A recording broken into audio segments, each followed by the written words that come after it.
On today's episode of Let's Grow Together, I talk with Jen Gitomer, and oh my gosh, so much value, so much impact. She's a sales expert, but we go into so many different levels and go into her story. And, you see the title here of income and impact, and it almost goes full circle and how the conversation starts in the episode and then it also concludes on that level and how both of the things are so interlined. But then also, how do we go about doing this? How do we go about creating that impact?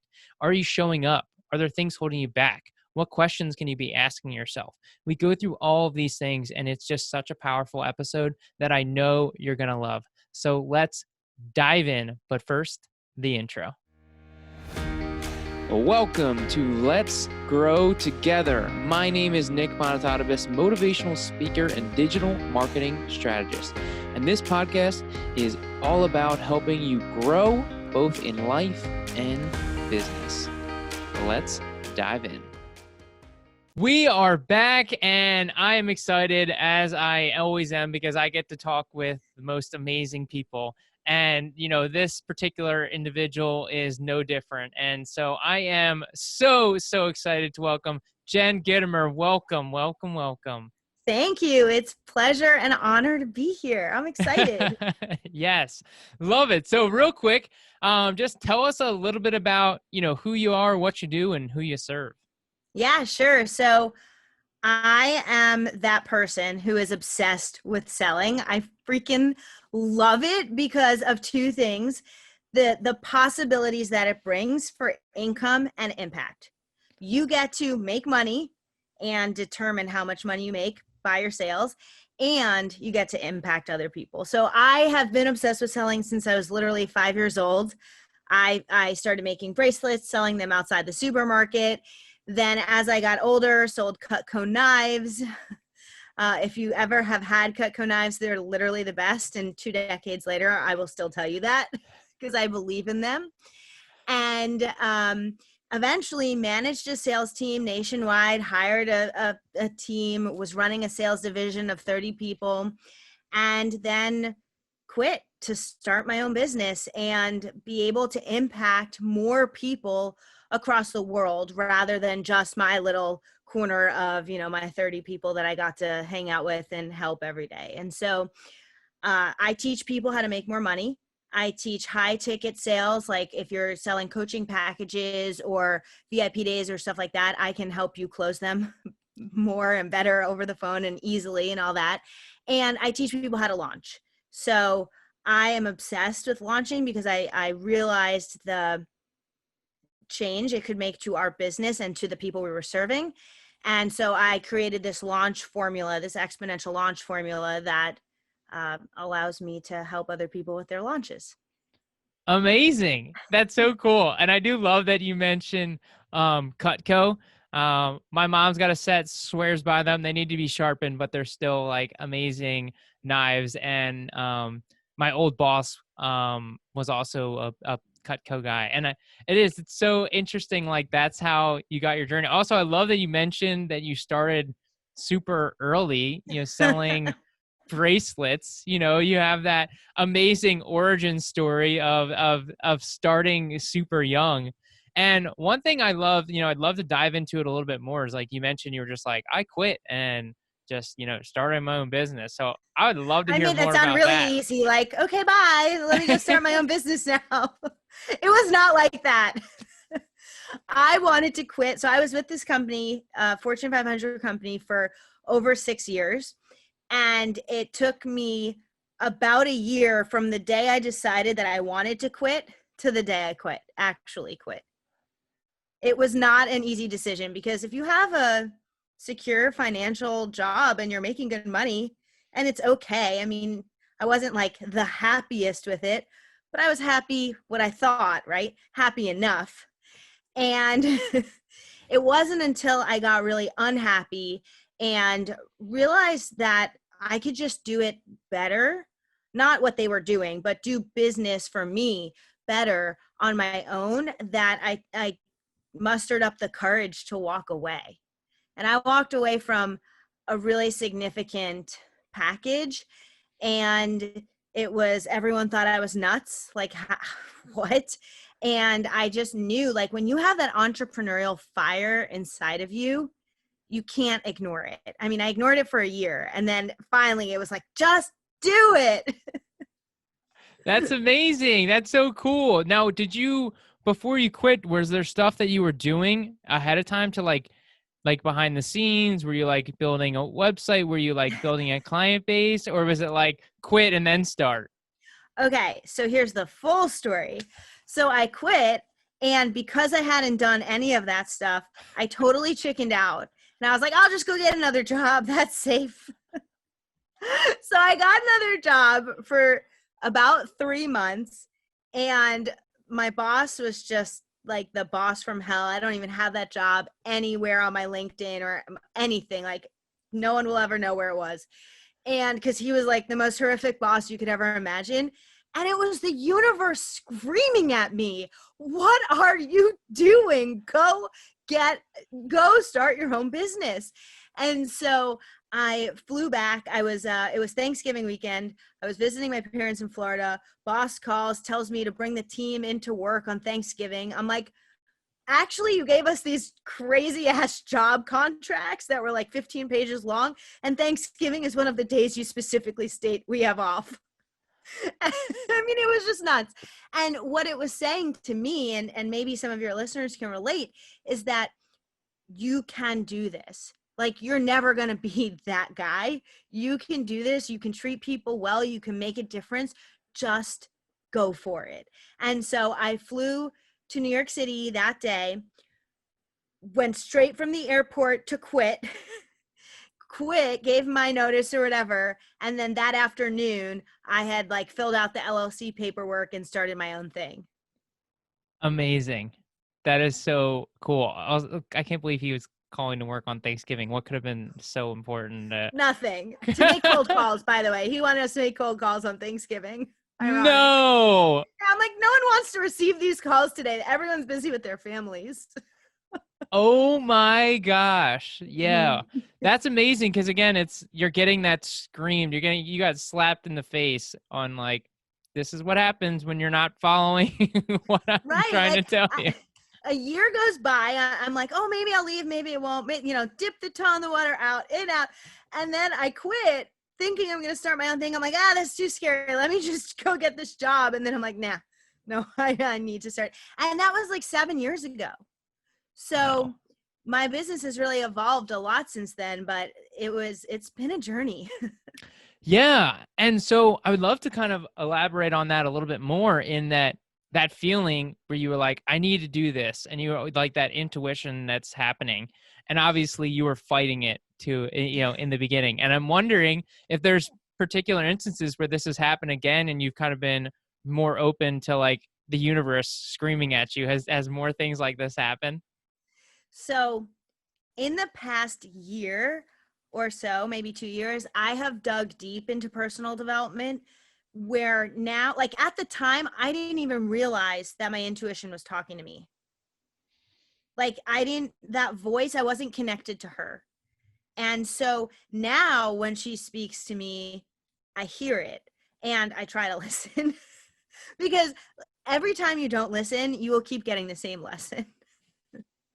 But I didn't even realize that's what it was. And so now that I do hear it, because I've gone deep, right? I do breathing exercises every day, and we can go into my routine if you want, but I have a whole routine that I've been working with a spiritual guru on, and it's really changed my energy around this kind of stuff in a way that I have to listen now. I can't ignore it. Yes, this is one of my favorite topics to talk about, morning routine. So let's dive in, because now I'm peaked. I can't wait any longer. I need to hear more. Okay, so I do a self-guided yoga practice, and it's just basically a sun salutation, and I do it 3 times, but I'm breathing the whole time, and I'm breathing in each pose for 3 seconds, because in yoga, you're usually like, do some pose and you breathe in, you breathe out, you go to the next pose. But when you breathe in, breathe out, breathe in, breathe out, breathe in, breathe out, obviously not that fast, you're really getting deep into the pose. And so that first connects me with my body. And then the next thing I do is I actually do breath work. And I have a guided piece that I listen to. It's a powerful 3 breath work. It's kind of similar. And in the middle of it, you're like looking at your third eye. It's very woo. And your eyes are closed and you're all in this like meditative stance, and you're like really deepening into your third eye. And that's when a lot of thoughts come to me. And then I have a practice where I use mala beads. Are you familiar with them? No. There, someone gave me, so my spiritual advisor gave me a mantra, and the mantra is specific to me. It's a secret, and so I can't tell you, but it's specific to me for what he felt I needed right now.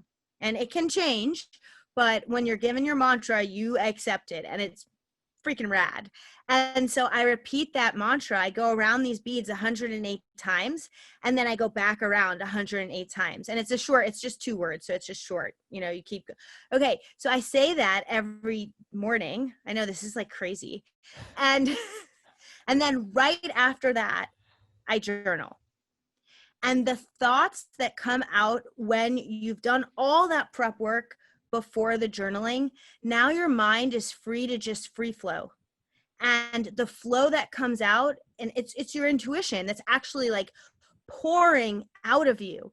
And when you're looking at your third eye, as corny as that sounds, it's your intuition. Again, it's your gut speaking to you. There have been days where I'm like, oh, this person needs love. I'm going to send this person love. And then I'm like, wait, I also need to send myself love. Like, don't forget self-love, Jen.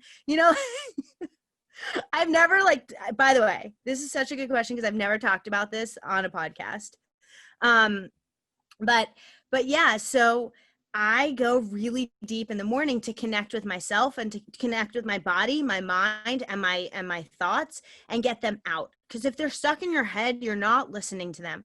But when you can write them, and I don't mean type is not the same, like physically write them with a pen, it's so powerful. That is so awesome and so unique. And now I want a mantra. I actually do have a mantra, but it's more of an open mantra based on Brendan Burchard. He talks about creating a mantra for yourself that you get a reminder each day. Mine's like ERP, enthusiasm, responsibility, and potential. So it's just Oh, being I love that. enthusiastic. You have a responsibility to live up to your potential. So there's kind of like, they all kind of flow together. But I think that's so fascinating. And then also the journaling aspect. So I kind of want to dive into that a little bit more because I like the idea. I don't have a free flow journal entry in the morning. I do mine at night. So I'm curious, like, how long do you generally write for during that time? It really depends. It depends on how much I'm pouring out of me, and if I'm upset about something and I'm kind of just like venting to myself, or because we all have that, right? Or if I'm just like thinking about my to-do list that day, or and I try to go at least 5 to 7 minutes minimum, and then sometimes it's 15, but it's not. I try to make it a routine that I can do every day. And if it was like an hour of journaling, I wouldn't be able to do that every day. But one thing I didn't mention is, and this is really cool for anyone who picks up this practice or it does journal every day, your thoughts create a story for you. And if you examine your thoughts, you can really understand why your reality is the way it is and what you need to do to get it to the next level. So what I do now is I take like a month's worth of journaling and I look back for patterns and routines. I look back, like you asked me if I had that same thing with my intuition ever before, And so now what I do is I literally am like, oh, is this a recurring theme in my life? Is this a recurring pattern? What does that look like? And how can I up level it? I'm always thinking about how can I take it to the next level. And so if you do journal, it's a great practice to review it every once in a while, like once a month. Yeah, that's amazing. I love it. Yeah. And that extensiveness. And again, time is the biggest thing that a lot of people I think worry about with morning routines. And some people are like, oh, I couldn't do that. Or so I'm curious, how long is your general morning routine? 20 to 25 minutes. I mean, it's doable. Like, what do you do for 20 minutes in the morning that you can cut out? Are you scrolling through Instagram for 20 minutes? Is that like the best way to really start? The start of your day is your foundation. It's like, how they say, like, eat a good breakfast. It's like, eat, like, have a good morning. Do something that's going to set you up for success in the morning. Mm-hmm. Yeah. I love that analogy of utilizing breakfast because people don't take it enough. That's why I obsess over morning routines because I think it is so critical that we incorporate it into our life and whatever that may look like for you. Again, everyone has different, and that's what's so unique about like this show and different people, because I love hearing how each person is different and how their routines vary, because at the end of the day you have to find what works best for you.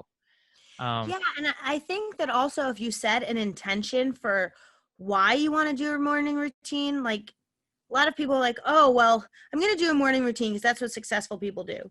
Well, you're not going to be that tied in to making sure you do it every day. One of my intentions is it is a way to show myself self-love, self-respect, all those things. And it's me taking care of me so I can take care of others. And if you are the kind of person who's really into taking care of others and serving your clients and all that stuff, sometimes you forget to take care of you. And so if you set that intention ahead of time, like, this is your time, you will hold it steady. yeah, absolutely. So important to be able to not treat it as a chore. I actually had this Right. come up where somebody asked me if I did my morning routine on the weekend, and I thought for a second and I was like, yeah, I do. And then he was like, I don't want to do that. But my thing is, I don't want to see my morning routine as work, you know? Right. So to do it because it's not the weekend doesn't make any sense because I enjoy it. I want to do it. It's not. Exactly. It's like, instead of looking at it as a chore, it's actually a gift that you're giving yourself and giving others, because you're going to be calmer. You're going to, depending on what your focus is, you're going to be a better person for everyone else you're interacting with. Yeah, absolutely. For me, the weekends too are very powerful because I do reading in my morning routine. And so the weekends, I am much more likely to go longer, like Yeah, potentially like over 30 minutes, which is great, to just that's like awesome. start your day with that. And I'd love to shift the focus a little bit because you mentioned like over the last year, you've really been focusing on personal development. And I'm curious, like, what that looks like for you from personal development. Obviously, routines is one aspect, but what's different over the last year compared to like previous years? You know, I realized that in order for my business to get to the next level, I personally need to get to the next level. So if you want to grow in your business, you need to grow yourself. And especially if you're a personal brand business. And so I realized that the biggest investment I could make, and that is, it's in yourself. And that realization was really everything that changed. So I joined a mastermind with this just amazing group of mostly females, one guy, but this amazing group of people. And through that mastermind, the leader is very spiritual and woo. And so at our first retreat, we did breath work, and that was so eye-opening for me. I had never done breath work in that way, where it's like guided and you're laying on the floor and you literally feel like chills coming out of your hands and your feet, and everything's like flowing out. I mean, it's crazy town. And if you've never done it, go find an online class if you can, or if your state is like more open right now, go see if you can do it in person. Like, it is incredible. And so I discovered that, and it just, like, each little thing opened me up to the next thing, if that makes any sense. Yeah. Um, yeah, absolutely. And that's how growth happens. Like one step at a time, you're Yeah. just like incorporating new things, trying new things, figuring out what's, working for you, what's gonna, make the the greatest impact. Has there been something particularly that's like when you were able to see this or realize this, that it was just like this big switch in your brain of like, wow, this is going to change everything? Or was that the big thing, like saying, I need to grow myself if I'm going to grow my business? Was that your big shift?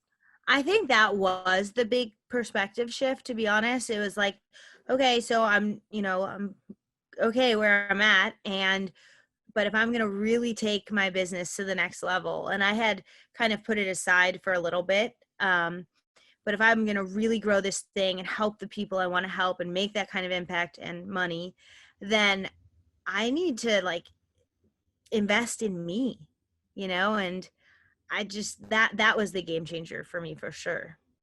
Investing in you. I love it. So you've done this mastermind. You've invested in this spiritual training or spiritual coach, which, again, is very interesting in itself. Are there other things that you've invested in specifically for your personal, for you to level Ugh, up? so many. I'm like the serial course taker. I love learning. I literally could learn every day forever and just be so freaking happy. I've also I invested in James Wedmore's Business by Design, and then his next level group, which is ongoing coaching, and the coaching in there is really really good. Just to have a community like that, and then to join the group of coaches with you and some of the other people, and just like that in itself, just being in that room, I always feel up leveled, like, wow, these people are amazing, and you need to surround yourself by amazing people, right? And so it's like, who are you choosing to hang out with the most? Because that's how you're going to grow, is if it's, the people you want to be like, or you connect with, and that kind of stuff. And so those programs, and then I also invested in a coach to help me uh, tell my story, because I really needed to figure out my story for myself, and I felt like I was struggling to tell it and in a compelling way. And I think, and she does a lot of like hypnosis and NLP stuff, and I think it was just more fear. Like, obviously I know my story better than she does. She's a complete stranger, right? But I think it was just fear around really opening up and being transparent about, my just everything, just like my background, my business background, and where I've been and where I'm going, that kind of stuff. And so she helped me overcome those fears. That's so cool. Does she specialize in specifically like helping you find your story, or is that your words? Yeah. Yeah. Her name is Celine DaCosta, and she helps you uncover your story, like storytelling and stuff like that. Interesting. Really Yeah. cool. Now, do you Yeah. have any plans of sharing that story more? Is that a big part of it? Yeah. So, I'm trying to incorporate it more in what I do, because I'm of the mindset, especially as I teach selling, right, that in order to sell to people, they have to connect with you. So that no like trust factor, and they have to feel comfortable with you and confident in you. And if you're not opening up and you're not showing behind the scenes of what's really going on, and I'm like, but my life is so boring. But like, it's not boring. It's all, some people actually want to know about it. And so just giving yourself permission for that, and allowing yourself to be like, this is who I am. This is what I've got. Like, and just show up. That's it. That's a huge thing, because people will connect with you and want to get to know you and potentially want to buy from you.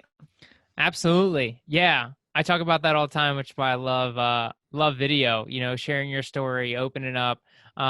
Which I guess I was curious is like what your vehicle was going to be to opening up your story more. Do you have any plans for like writing a book, or is it just going to be like in sales copy, or like what are you kind of like envisioning with that? Yeah, so I'm starting a weekly Facebook Live show, and I already have a podcast, but my show's gonna, I'm gonna use some of that for the podcast. But I agree with you. Video is everything, right? Like I could be talking, and if you're just listening to the audio, it's not always as exciting if you see the person and feel their expression and see their passion and, all that, like the facial expressions, right? That's, and so it's like the unmasking of all of that. Like people need to see that to really get to know you. And so my plan is for more and more video for sure. Love it. Yeah. Yeah, and just sharing your story. Is there something particular that is in your story that you would be open and wanting to share right now? Yeah, I mean, at this point, really, like anything. So I'm like a very, very open book. I did write a book, by the way, called Sales in a Oh, New York Minute, and it's all about selling. And I give, so every 2 pages or so is like a quick read with a lesson so that you can pick it up from anywhere and read it and take away a lesson. that's so cool. Yeah, I do have a goal of writing a book. Um, I'm working on that progress here, and I hope to be able to make that happen real soon. I said by the time I was 30 was my goal, so I got like a little less than a year now to make it happen. But I think I can. I think I can do it. And so I have a question for you as we continue on here. Um, and and so, I think it's really important that one thing you mentioned was really understanding and having other people around you. And you mentioned joining these programs and joining these masterminds and joining these groups.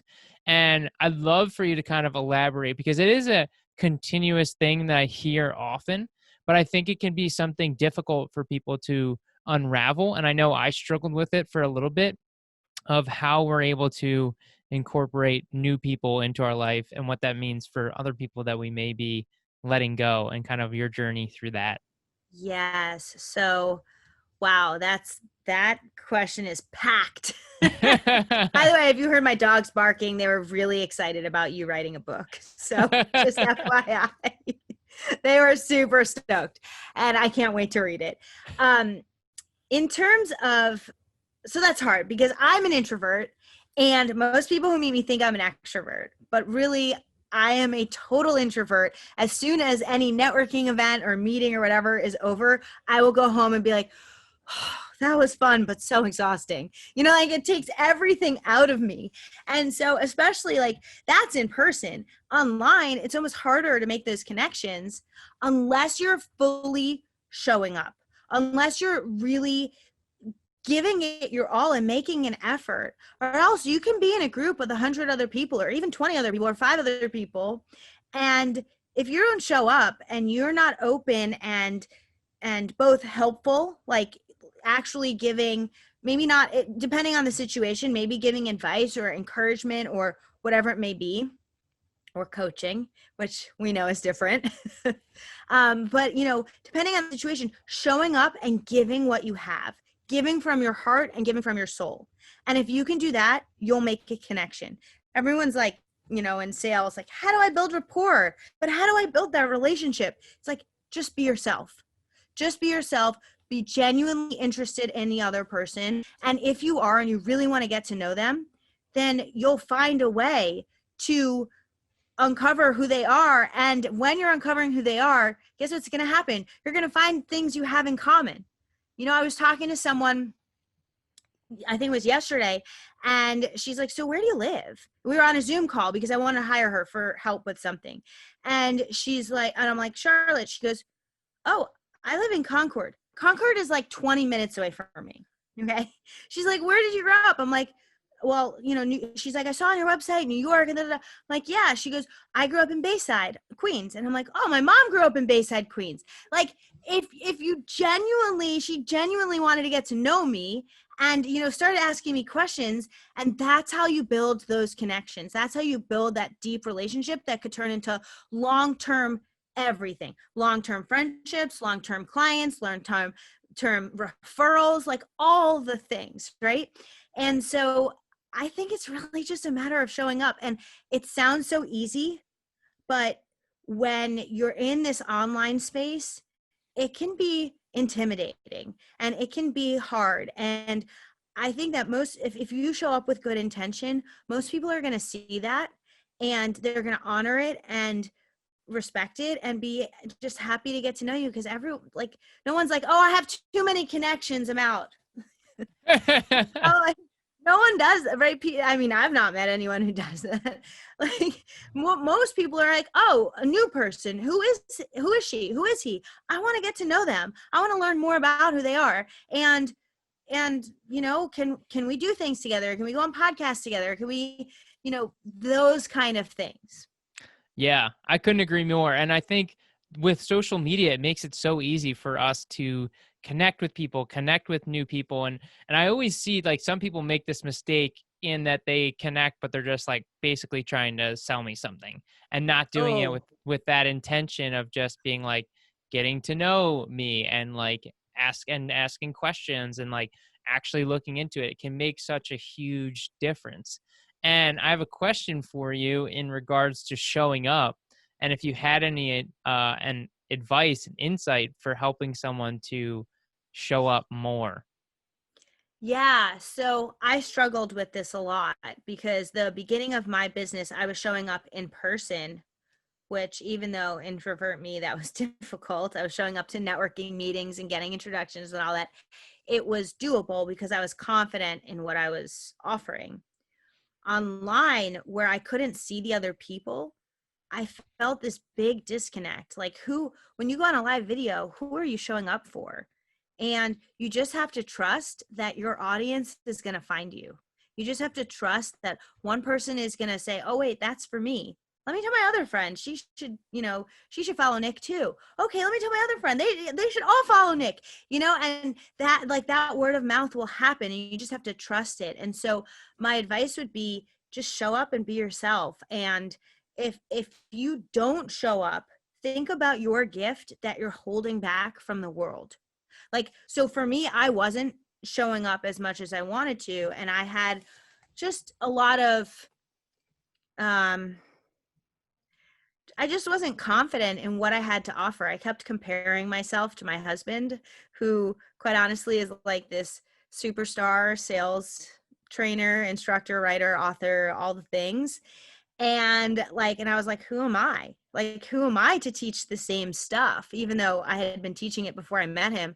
But like, who am I to teach it when he teaches it? And that thought, that really prevented me from showing up with my full power. And so if you're not showing up with your full power, you need to ask yourself, like, what's holding you back? What is preventing you from doing that? And what are the consequences of not showing up? So for me, it was, I'm not growing my business because no one knows who I am because I'm not showing up. And also, it really hit home for me when I realized how many people needed my help that I wasn't helping. And so when you have that realization, that can really change a lot, because if you care about helping people, and I do, I really care about helping people. And I realized, like, I wasn't giving my gift out to the world. I could help people change their financial, their entire finances for their life and their family and all these things, and I'm holding it back. That seems like pretty mean. And so once I put it in, like, shifted my perspective around that, it really changed a lot. Yeah, absolutely. And those are such important questions to ask yourself. And I would recommend somebody, if you're listening, to rewind it and go back to those questions, because I think it's so critical in being able to ask the right questions for ourselves to be able to, get to that level and get rid of those limiting beliefs. But the big thing, like what you're saying, is how many people are missing out on you, on that thing that and I think we often underestimate our knowledge, and it's like twofold. It's like we underestimate our knowledge, but then also we're afraid to share it, similar to what you're talking about. Like, who am I to talk about this? Everyone has that. You'd be weird if you didn't have that. Right. Like I feel like it's a rite of passage for you to have some level of imposter syndrome, to be like stepping out and showing yourself and being willing to to show up and have Yes. that. Yeah. Yeah, 100%. And the journaling for me, it just really drives it home because in journaling, you can ask yourself those questions. So I don't like walk down the street with myself and say, okay, who are you not helping today? What's going on? I don't have these conversations, but I do on paper. I literally, like, there was something that I was just taken aback by, and a family situation that I was like, what? Like, my intention and the way the person perceived it were two totally opposite things, right? And so I started asking myself questions like, what is the lesson I need to learn here? What is her perspective? If you can understand the other person's perspective, and you can ask yourself all these questions. And if it's around showing up, what's holding you back? What are you afraid of? And what's going to happen if you continue to not show up? And once you start to answer those questions, it's like, whoa, game changer. Hmm. Yeah, and I think a big part of that too is not just the negative consequences, but also like what you can get Yeah. by showing up. Oh, yeah, yeah, And yeah, yeah. how we're focusing on, what is that thing going to do for you? This business, by showing up and getting it to the level that you want it to do, how is that going to affect your life? How is it going to affect your family? How is it going to just affect what you're able to do? And in addition to helping more people. And I'm curious from that standpoint, from a goal standpoint, and how you have utilized goals. Do you have any parts on goals, or what's helped to level up? Do you talk about your goals like every day or every week, or kind of what's Yeah. your kind of practice with that? Yeah, I just want to say that's a really good point about looking at like the positive impact of it as well. Like what could happen when you do this, and really envisioning that. And so that actually is really good to go into segue into goals from there, because what I do is I look at the possibilities. So I every year at the beginning of the year, my 11-year-old stepdaughter and I take like one of those big poster boards and we make vision boards. And it is her favorite activity all year. Literally, she looks forward to it all year. And when I found that out, I was like just so amazed because it's so simple. It's like, really? She's like, yeah, because we get to dream and we get to envision what that's going to look like, and any of these things are possible. And it's just like, it's so cool. And so on one of my vision boards, I had a Tesla, and then I bought a Tesla. And she's like, look, you're making it come true.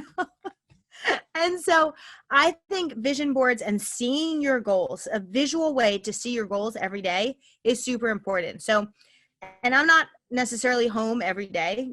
People travel, people go places, whatever. Take a picture of it. Look at it on your phone. You don't need to carry a big poster board around with you. Like, just have a simple, and some people make them on Canva, Pinterest, whatever. There's all different ways to make vision boards. I have a guide to what I put on mine. And if you want me to give it to your listeners, I can give you a download for that.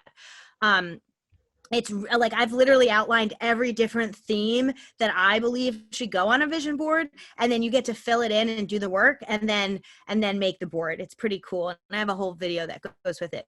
So I love vision boards because that sets me up for the whole year. Division board and setting yourself up for the whole year. I love that. That is like so powerful. Yeah. So the thing is, what you put on your vision board may not be stuff that you accomplish all in one year, but it's all stuff that you have an intention to achieve or accomplish or do one day.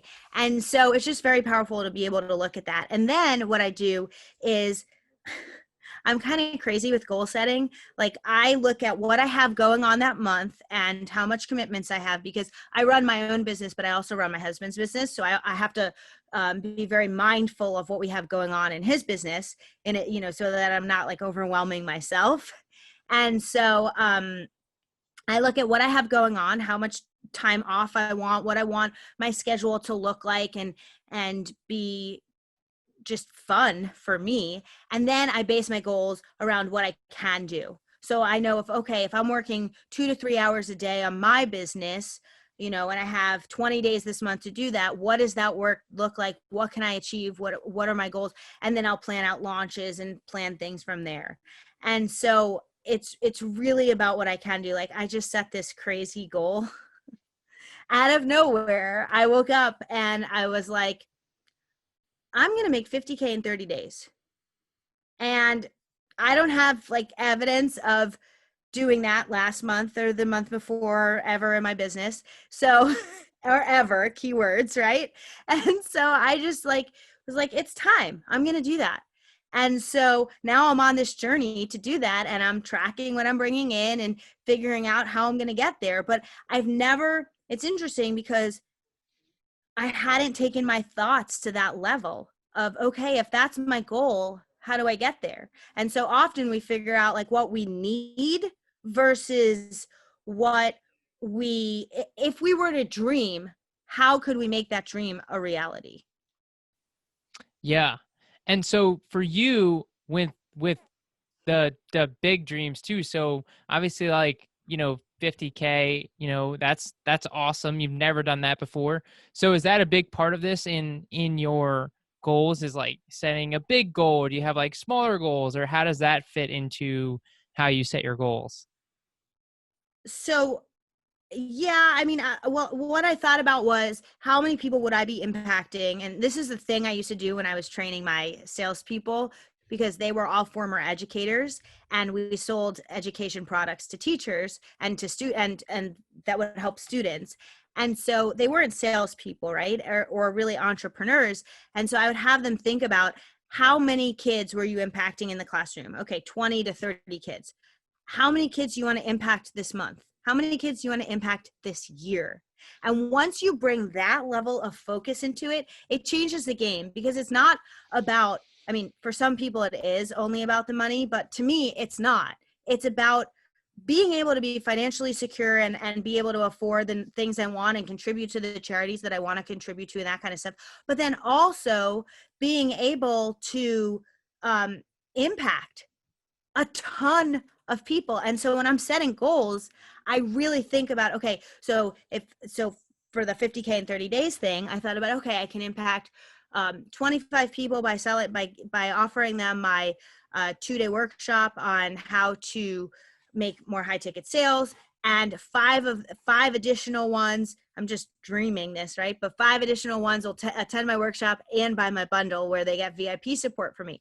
And so that's how I got to that number, because that would equal 50K. Now, everything else that comes in outside of that is gravy. And I have coaching clients and other things that I know I have a base for. But I actually said this on my podcast last night. Like, when you try to make sales and you try to sell things from a place of, oh, I have to have this money, it's like my last dollar, or, like, I'm going to be living on the street or whatever, you're just so that stressful, angsty feeling of like, I really need to make this money. That money is not going to come to you as easily as if you're having fun with it and playing with it and just like knowing that it's going to show up. Yeah, absolutely. I think a lot of people have struggled with that. I know I've struggled with that myself. And just, whenever I don't think about money is generally when all of a sudden I just like make it. And I'm like, this is crazy. Like, I've manifested money multiple times. Like the weirdest feeling to be able to make that happen. It's really cool to see how powerful your thoughts are, isn't it?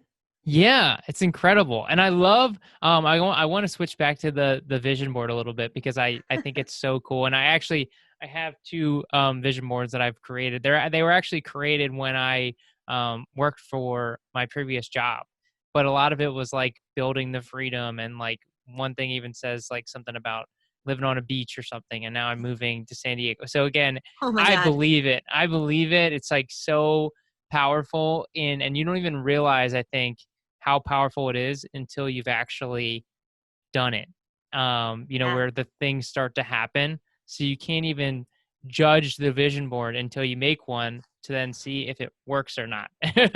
So there's this, when you're priming your brain like that, and that's how I look at it, when you're priming your brain, that is telling your brain it's going to happen. You know, when I was writing my book, every morning as part of my morning routine, I would visualize the letter, the email that I was going to send to my publisher when the manuscript was done. Dear Dave, literally every morning for I can't even tell you how long. Until the day came that I got to write it and I knew exactly what to say because I had been envisioning it for so long. And so when you have a big goal like that, like right now, my 50K in 30 days, which is just like totally arbitrary. I'm having fun. Let's see if I could do it. Let's do it. You know what? I have no attachment to it. I hope you can feel that. Like if I make the 50K, great. If I don't make the 50K, okay, I have next month. Like let's try again. You know, it's just a game. Like it's like there's no losing because I'm still getting to impact people and serve people and show up and make money. And so when you have a goal like that, like now I'm visualizing that, you know, what that's going to look like when it's in my bank account. Yes, I love that. Like not being attached to the goal.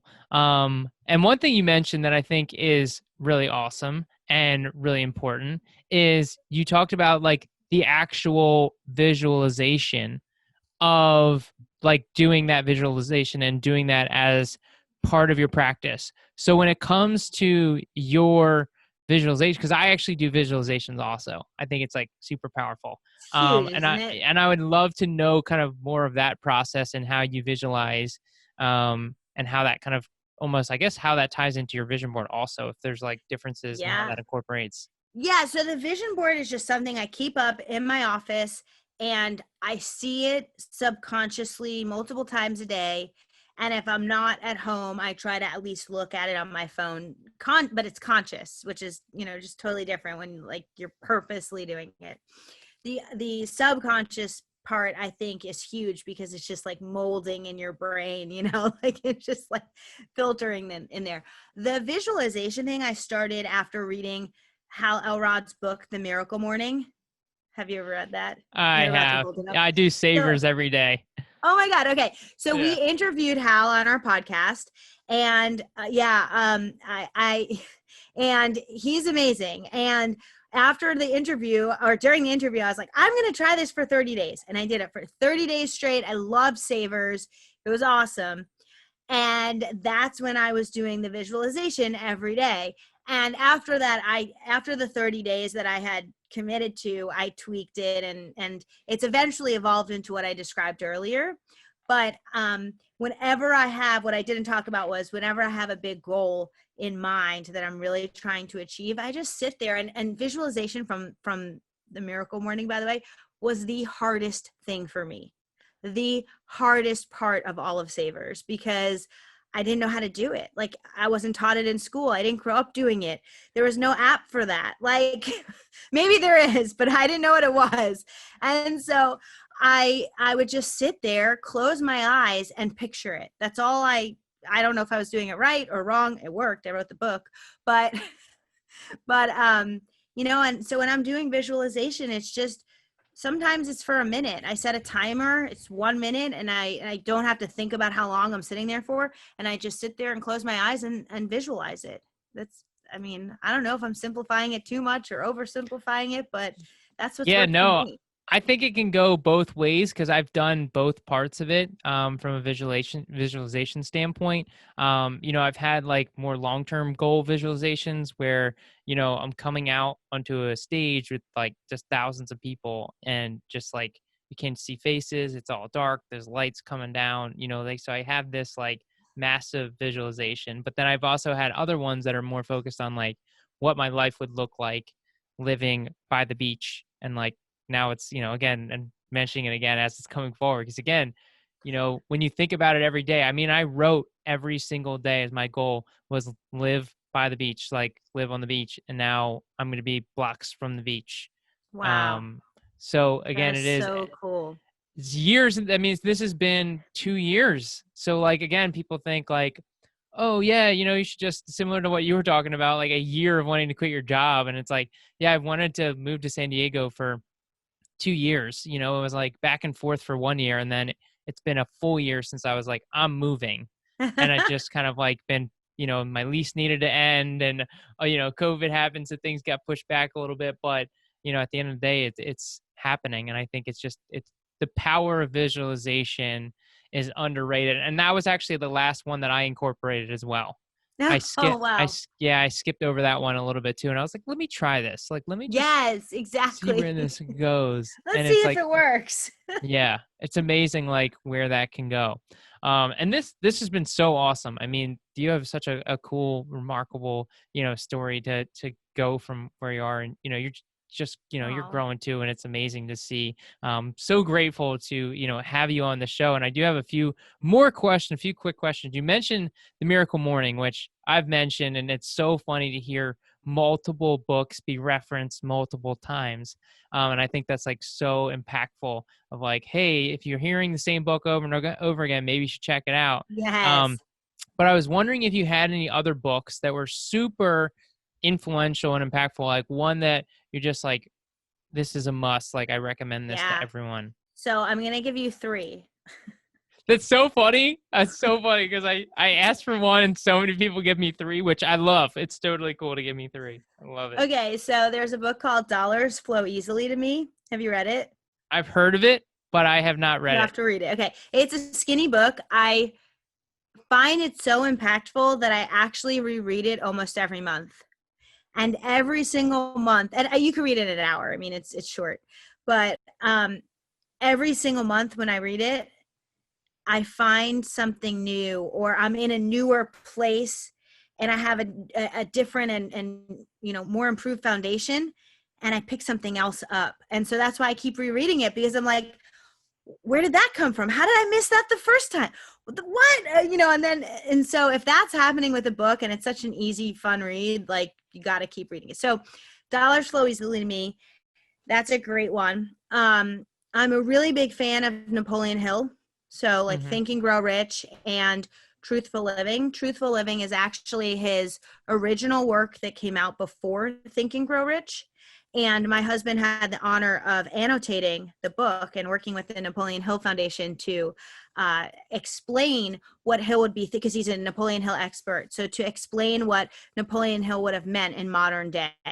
And so I edited the book, and it was the same thing as Dollars Flow Easily to Me. Every single time I read it, and I read that book so many times during the editing process, I would pick up on something new. I would be texting Jeffrey, my husband, like, did you read this quote? He's like, yes, Jen, I read it. I'm like, oh my God, it's so good. Like, and just to think that this guy wrote this book 100 years ago, and it's so relevant today. So Truthful Living. And then I would be remiss if I didn't say one of my husband's actual books, Yes Attitude, the Little Gold Book of Yes Attitude. It's all about attitude. It's all about reframing your mindset and how to do that. And I think for me, growing up on the East Coast, where everything is like really fast paced and attitude is not a focus, and not that it isn't, that it is in all of different parts of the world, but it's really not there. And I had to train myself on how to find the good and have a positive attitude. And that book was instrumental in my journey on that. So cool. Love it. You're such a good wife too. For noting the book. Thank you. No, that's Thank really you. cool. And that's really cool too. I've never heard Napoleon Hill, Truth for a Living. That's Truthful Living. Yeah. yeah, I never even heard that before, and now I'm like very intrigued because It's so I will send you a copy. Send me your address. I will send you a copy. It is so good. yes, absolutely. I will do that. And like, it's funny because when I first started getting into entrepreneur, like I would read, I picked up a book, and I think it was like Gary V, Crush It was like one of the first like entrepreneur books I read. And he like mentions Think and Grow Rich in it at some point. And then I'm like, oh, let me pick up another book. And it was like Tony Robbins, like Money Master the Game. And he's like, Think and Grow Rich. I'm like, all right, I need to stop all these book readings and go Mm-hmm. read this book. And so it's kind of like a funny aspect, like that is just such like a core foundational book that every single person must Yeah, and read. it's But evergreen. Like, somehow it was written so long ago and it's still relevant. And that, to me, as a writer, is so amazing and so interesting. How could someone write something that could still be so relevant? yeah, Yeah, I may have to go back and because I haven't. It's been like 4 years, I think, three Oh years yeah. since Yeah, I I. bet you would pick up new stuff. That's the cool Mhm. thing about books, and reading. And I'm a really big dork when I read. I have an Evernote file for books, and I take notes and I write down things, and then I go back to that, what I've pulled from the book. So don't just read Yeah, to read. If you're going to read, figure out what you can take out of the book and put into action, because that's love the way it. you're going to make it come true. Absolutely. Yeah, such an important tip that people often skip over, jumping from course to course, book to book, and don't take the time to Yes. actually implement it. That instead of starting that new book, maybe go back to another book that you already read and try and get more of it. I think that's so important. Yeah. Awesome. Cool. Well, This was thank you. so fun. Yes. Lastly, is what's the best place for somebody to get in touch with you, follow you? Yeah. Yeah. So on Facebook, I'm Jennifer Gitomer, and on Instagram, I'm at Jen Gitomer, and I'm very active on Instagram. I love Instagram. So DM me, let me know you listen to the show. They're one of Nick's fans, and I would love to connect with you at Jen Gitomer. Awesome. Thank you so much. Yeah, I appreciate you being here. This is so awesome. I love these conversations and they go in different directions and there's like it's just so powerful, for someone to be able to again take what you're hearing, again, similar to what you were just saying, and how can we implement the things that were talked about today. I love it. Yes, 100%. Awesome. Thank you so Thank you. much. Thank you, listeners. Always appreciate you guys being here. And remember, let's keep growing together.